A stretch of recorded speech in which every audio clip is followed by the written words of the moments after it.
Good evening, ladies and gentlemen. Heel Team 6 Wrestling is proud to present the Bodega Wrestling Podcast. So sit back, relax, and enjoy the ride. In 5, 4, 3, 2, 1.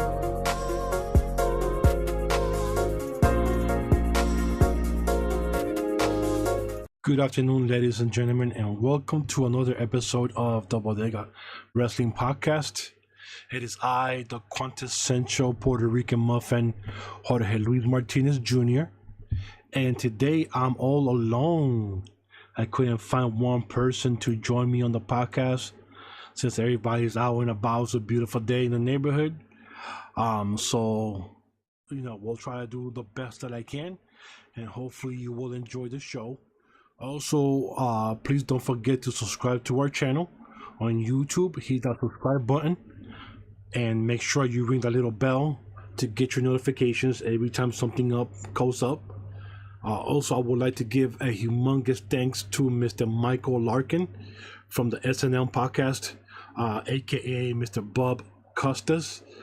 He went all solo last week when there was nobody around, and he did one hell of a job. So thank you so much, sir, for holding us down.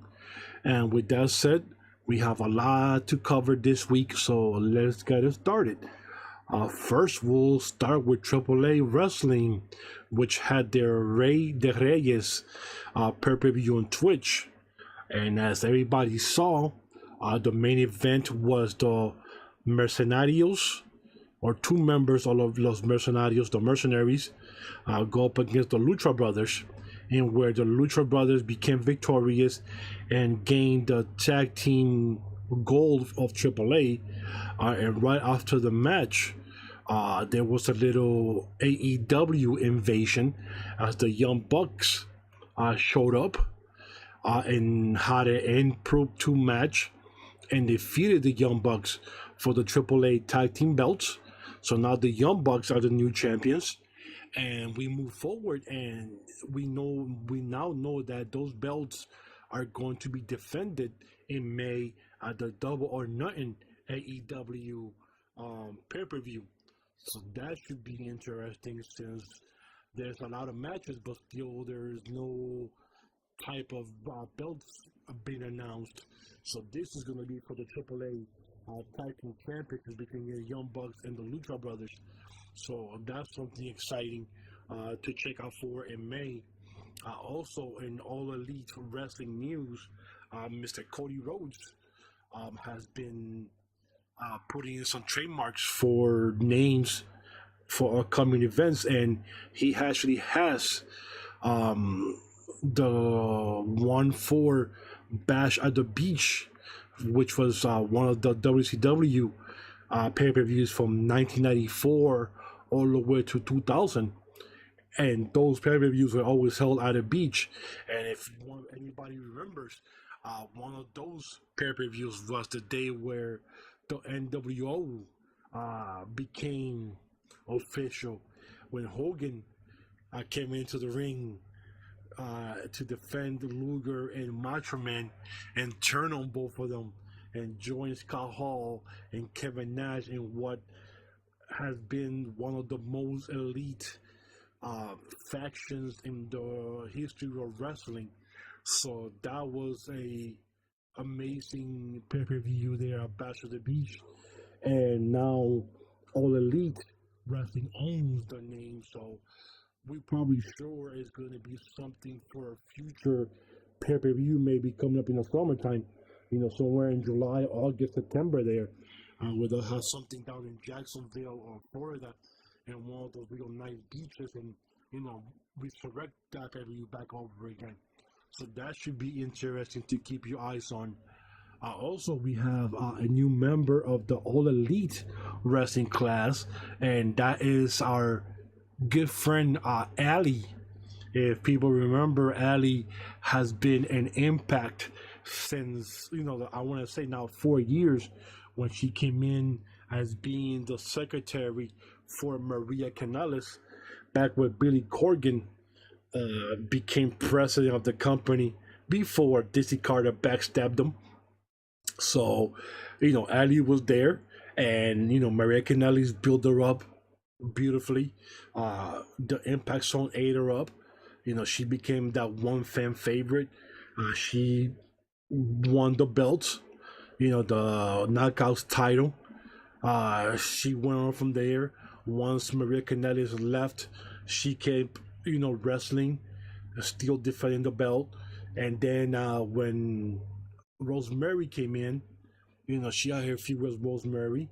Then she became friends with Rosemary, and they were called the Demon Bunny. They're a tag team. And then later on, at the beginning of last year, that's when Sue Young came in, and then Ali got into the Dark War, where now she became Demon Ali, and that's where everything is at now. And then as this past Thursday, she announced that she joined AEW like 2 weeks before the tapings from Vegas were done. So that should be interesting to see when her soul is returned to her body so she can move on to AEW. So, I mean, she can go to a new federation without her soul. So, that's not going to work anywhere else. So, and I'm happy for Ali. I didn't know much about her before she came into Impact.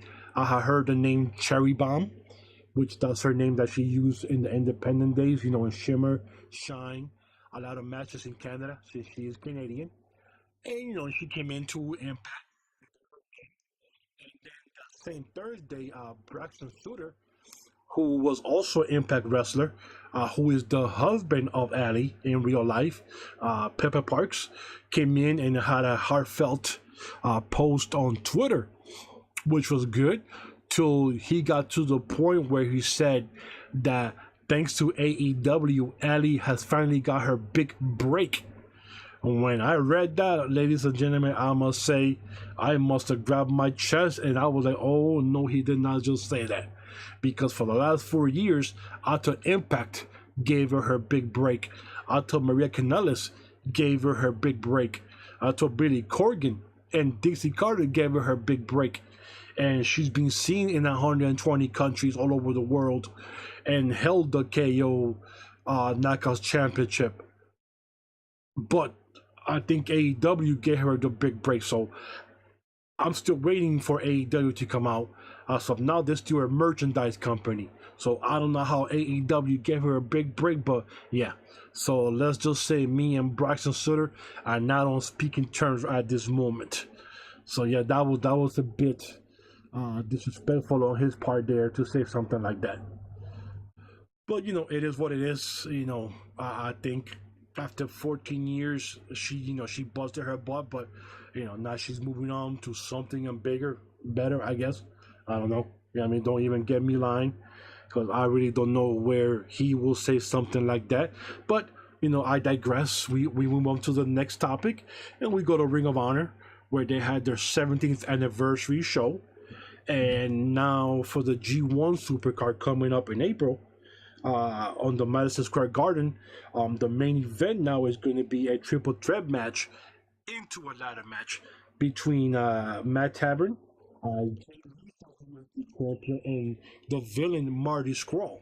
So that's going to be the main event of the G1 Supercard. So that's going to be an explosive showdown there to be. I'm looking forward to seeing that match if it's on pay-per-view. Also from Ring of Honor, we have Mr. Flip Gordon. Has been announced that he's cleared to wrestle again. So I'm pretty sure a lot of fans of Flip are excited that he's back. I know Bully Ray put out a open challenge to anybody at the G1 show.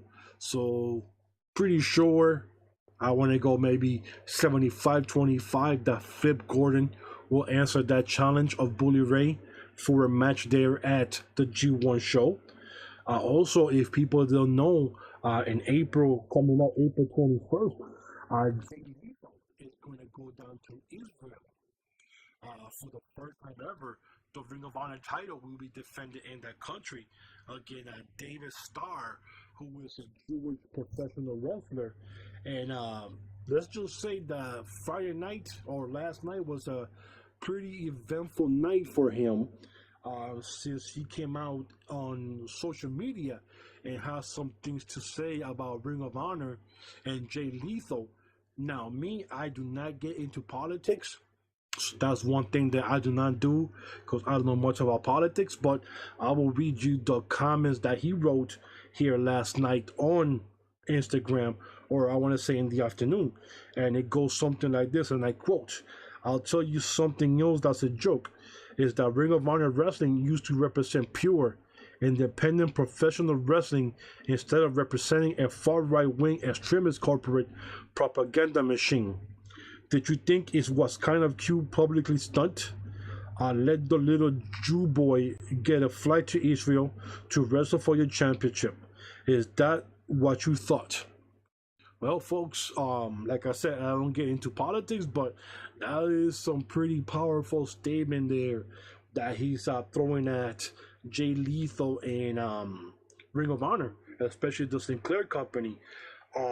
Later on that night, last night, he went back into social media, Mr. David Starr, and where he actually was asked to remove the post from social media, which he did, and then he wrote another post about that. So I'm going to read this to you, and I apologize. I have an accent, and I'm going to read it as good as I can. Last night, I posted a promo for my historic championship match on April 21st against Ring of Honor champion Jay Lethal in Nenatia, Israel, for Israeli Pro Wrestling Association. And actually, I'm sorry, it's Netanya, Israel.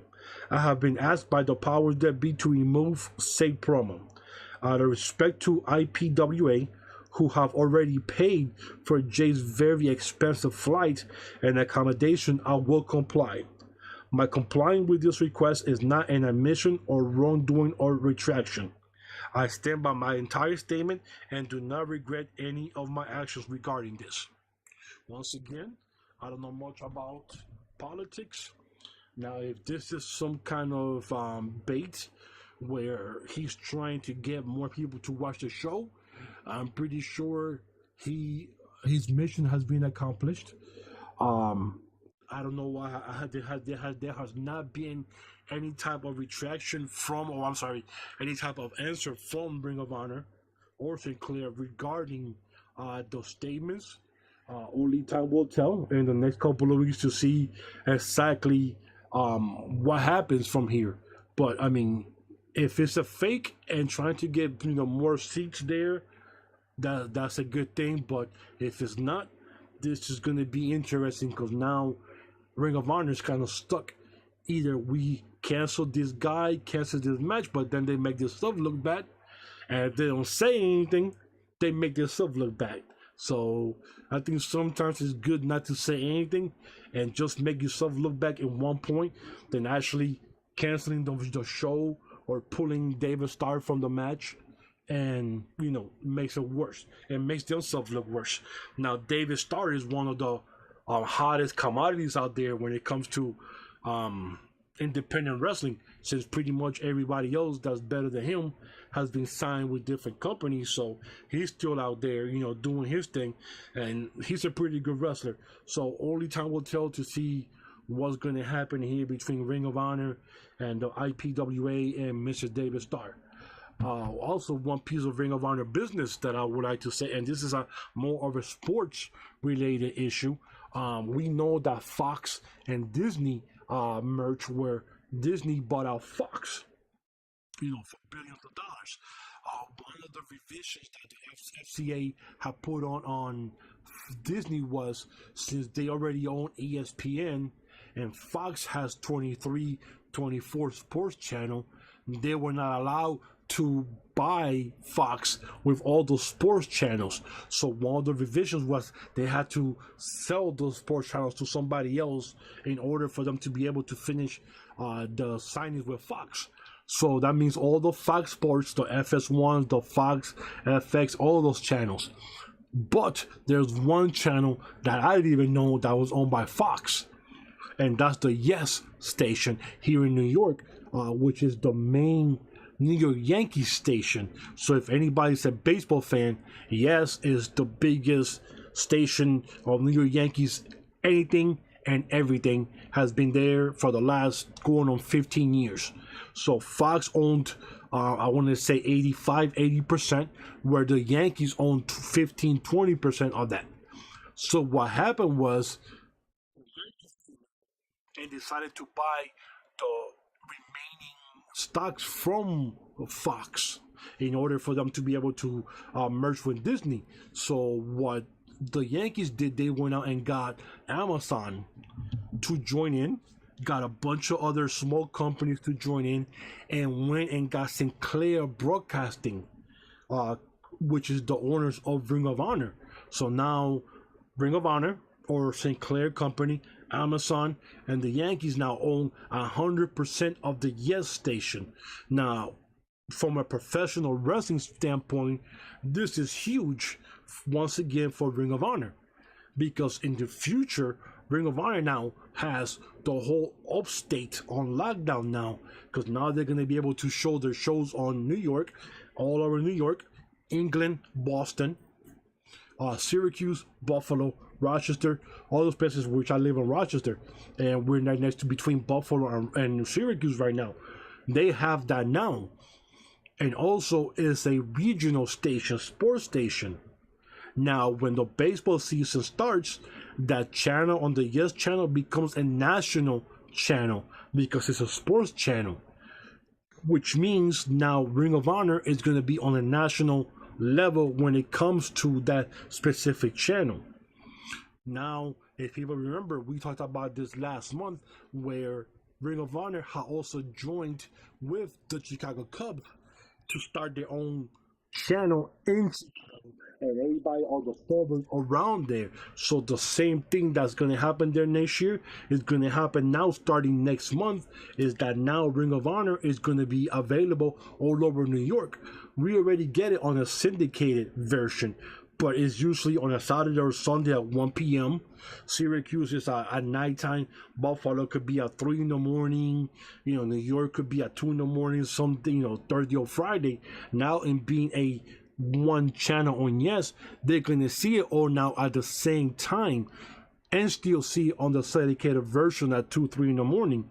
Also, what's huge about this is that anybody who has Amazon and Amazon Prime can use the Amazon app, and then Ring of Honor can actually put the show on the Amazon Prime, and everybody can see the show at a certain time instead of having to watch it at all different times during the week. So now it'll be at 8 o'clock on a Friday or 9 o'clock on a Thursday night, and then they'll be able to do their pay-per-views. Now, instead of having their own streaming service inside the Ring of Honor website, they'll be able to use the Amazon service. So, where the WWE is trying to corner the market on TV, AEW is trying to find a channel.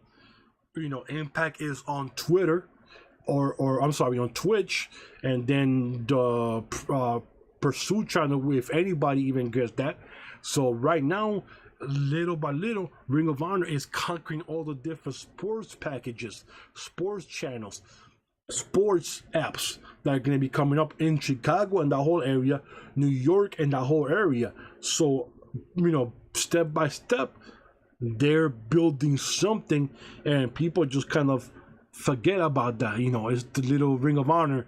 Nobody knows about it too much, but it's still there, and it's still hanging on, and it's still doing stuff like that. And people just keep sleeping on Ring of Honor, but they're doing something that nobody else is thinking about. Not even WWE has any type of a sports channel affiliation with anybody in the world. And now Ring of Honor is good. It has going to have 2 in a year. Now starting with the Yankees next month, and then the Chicago Cubs next year. So slowly, people, this is going to be the future of how you're going to be able to stream and watch professional wrestling in the future if channels are not available. So sometimes it's always good to know people from the inside and have people that have deep pockets, so they're able to do something like this. So we'll see what happens. But I mean, the sky's the limit when it comes to Ring of Honor. People do not sleep on these guys. It's going to be amazing. And then we move on to Impact Wrestling. Impact Wrestling last night, which was Friday, and tonight, Saturday, are having their tapings from the Windsor, Ontario, Canada. And if we saw the show last night on Twitch, we saw that OVE has a new member in Madman Fulton. And if anyone follows the NXT WWE, he was a wrestler for the NXT, and he was a member of Sanity when they had just put Sanity together. And then he had a pectoral injury where he was out for almost a year. He was kept off TV. They had Eric Young basically throw his jacket on the ground and say that he was out of the group. He was replaced by Kane, who became the new member of Sanity. And a year later, he was just released from the company. Nobody even knew what happened to him. And then he showed up last night. And actually, he's been wrestling with Sammy Callahan since last year in MLW. He's been tagging with him, and then we've seen him. If anybody saw the OVW, Ohio Valley Wrestling with Impact, he was there with Callahan as OVE. So he's already been, hanging out with them. Now OVE has become stronger. Now they're a four-member group, and this guy is like 6'8", 6'9". So, he becomes and gives OVE a more, threat now, because now they actually have a monster, and now they look like a Sanity group. If you kind of look at it, you see now Sanity looks like OVE. So it's kind of interesting to see who came out with the first idea first. So now the debates will start. Like, oh, WWE had it first. Oh, no.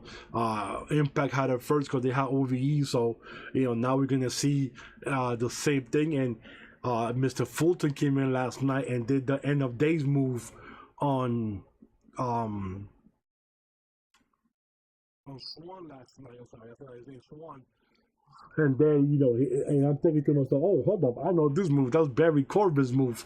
So, now he's doing the same move as Corbin. So it should be interesting later on Twitter if they go back and forth, talking about, you stole my move, or I'm calling it a better move, or something like that. So that should be interesting to see what happens.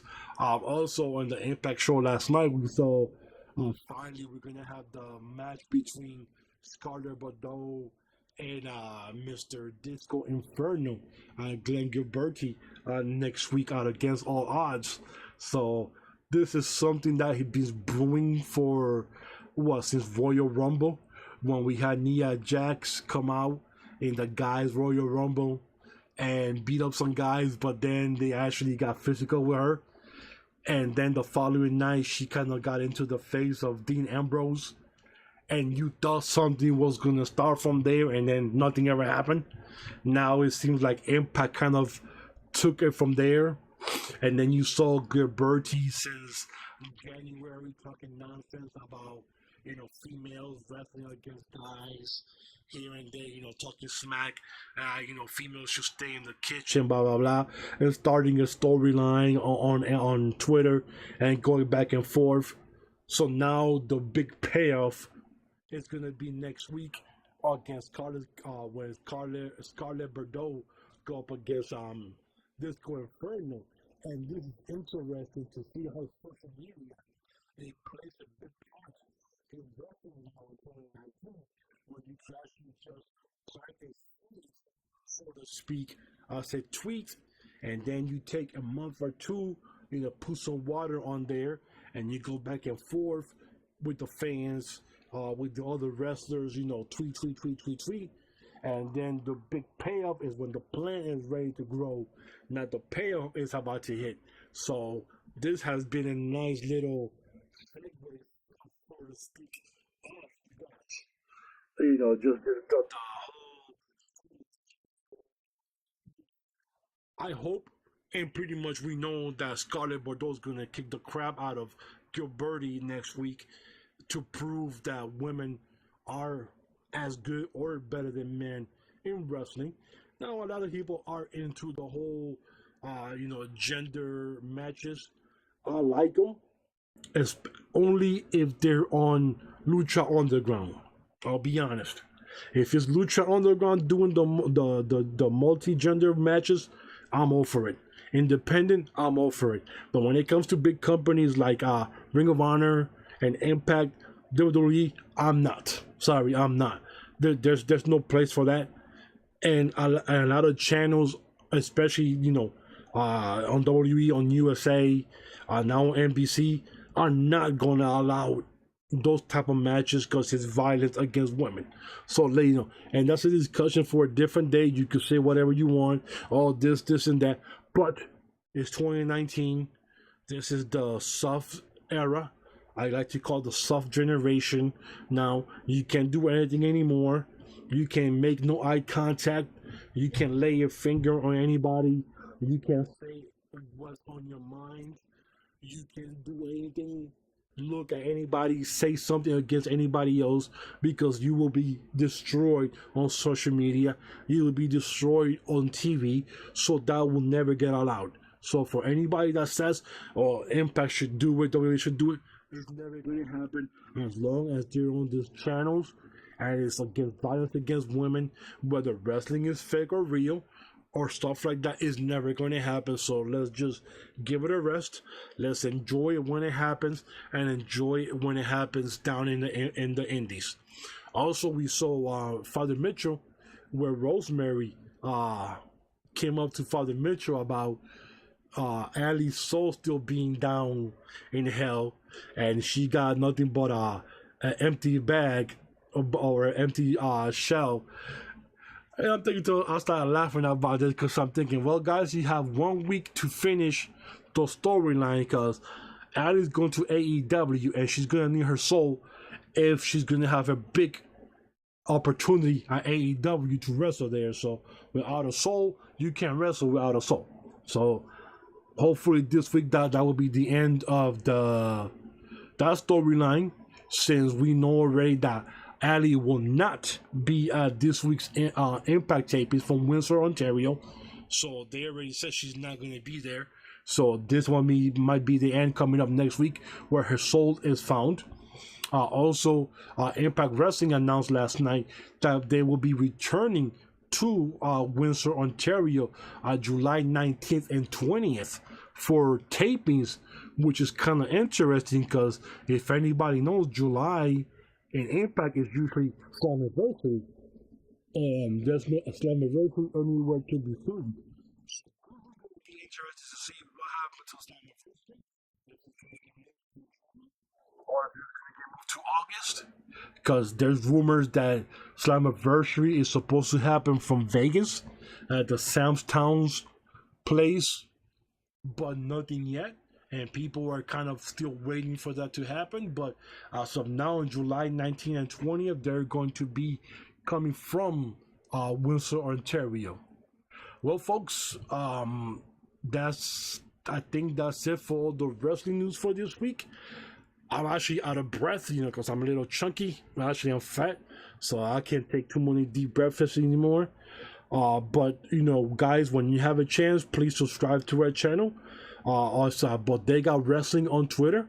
Also follow us on YouTube, which is the Bodega Wrestling Podcast. Please subscribe. Also, please hit that little bell for notifications. Like, listen, subscribe. That's all we ask from you. And another thing, we actually hit over 200 listens for the first time ever in 1 week. Usually it takes us 200 listens almost in 3 or 4 months. So that means you guys are listening, and we appreciate you guys listening. It gives me fuzzy feeling in my stomach when I see the numbers going up, and over 100, 150, 200. When I hit 200, I was floored. So I love you guys. We love you guys. For myself, Bodega Wrestling, from Mr. Chef, Heel Teamsters Wrestling, from Mr. Michael Larkin, MNS Podcast, from Mr. Robert Rosello, Robert Wrestling, and for the Courtney Summers, Switch Babe on Twitter. We appreciate all the listens. We appreciate all the tweets, whether they're positive or negative. We appreciate all of them. We appreciate all the thumbs up, even the thumbs down. And I'll go into the system and try to put the thumbs up back up, flip over the thumbs up. I'll try to do that. But we appreciate everything that you guys do for us. Without you guys listening to our show, we will not be here. So thank you so much for your time. And we will see you next week, live and in color, or actually more in HD audio. So thank you so much, guys. It's Saturday. It's 40 degrees. Hopefully it's warm where you guys are at. So go out, enjoy your day, and thank you so much. And we will be back next week. Thank you, and God bless.